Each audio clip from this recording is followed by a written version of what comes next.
উলানিয়া যাত্রাপালার কাজ হঠাৎ বন্ধ কেন?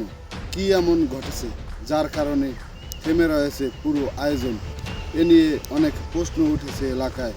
চলুন বিস্তারিত জানি পুরো ঘটনা। উলানিয়া সংলগ্ন এলাকায় প্রস্তাবিত যাত্রাপালা বসানোকে কেন্দ্র করে তৈরি হয়েছে উত্তেজনা। স্থানীয় আলেমোলামারা ঐক্যবদ্ধ হয়ে এর বিরুদ্ধে অবস্থান নিয়েছেন। তাদের দাবি, এই যাত্রাপালা সামাজিক ও ধর্মীয় মূল্যবোধের সাথে সাংঘর্ষিক, তাই এটি দ্রুত বাতিল করা জরুরি।